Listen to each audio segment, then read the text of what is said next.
Aloha out-of-state agents, this is Kwanzaa from Hawaii Real Estate Exam Prep, and I thought I'd make a quick video going over just the state portion of the broker's Hawaii Real Estate Exam. So this is just the state portion. I also have some really important information for you towards the end of the video, so please stay tuned for that.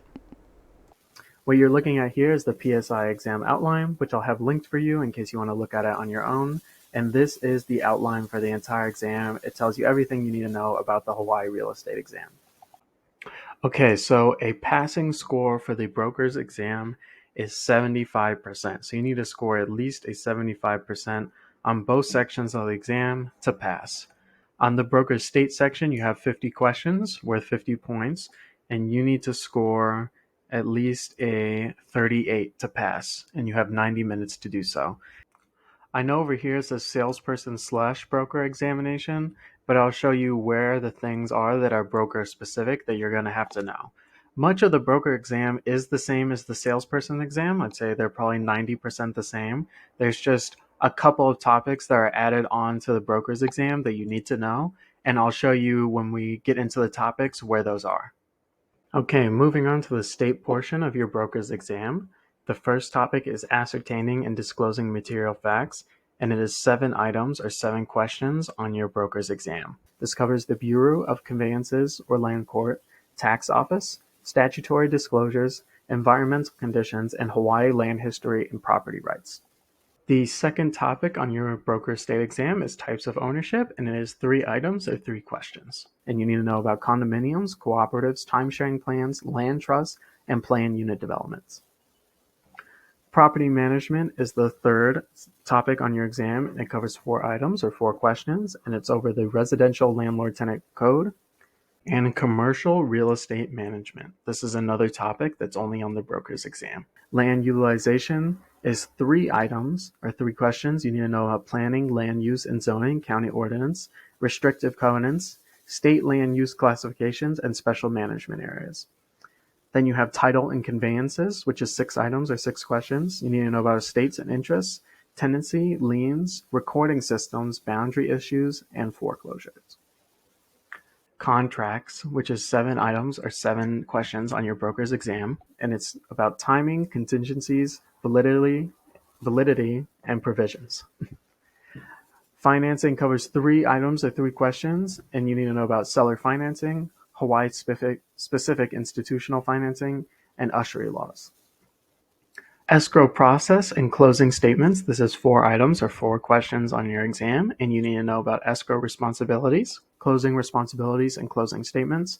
And finally, the biggest part of the exam, the state exam by far, professional practices and conduct, which is 13 items or 13 questions. It covers office management / supervision, trust accounts and handling of funds, advertising, licensing laws and rules, grounds for disciplinary action, and agency relationships and disclosure of agencies.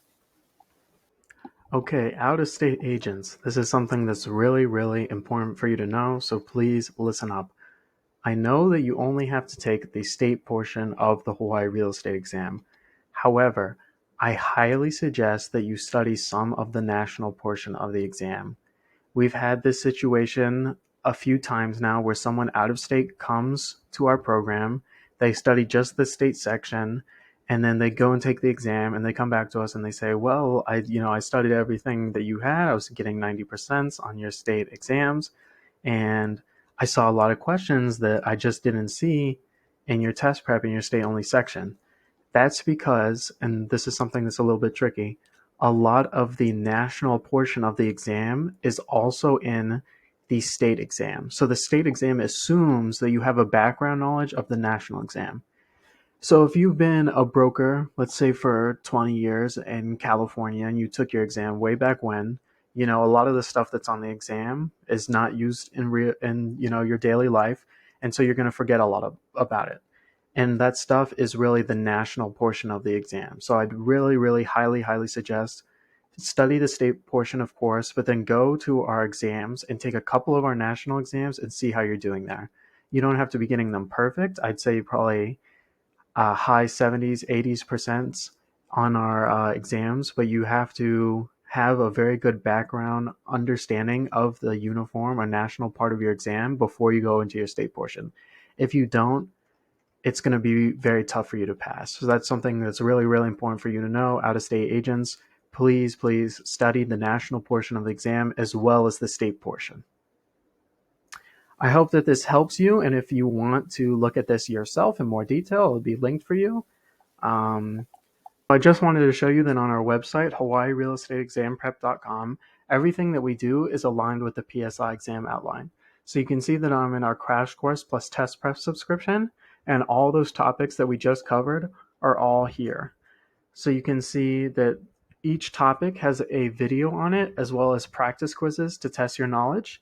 And as we scroll down here, you can see that we have practice exams that are also made to the PSI exam outline.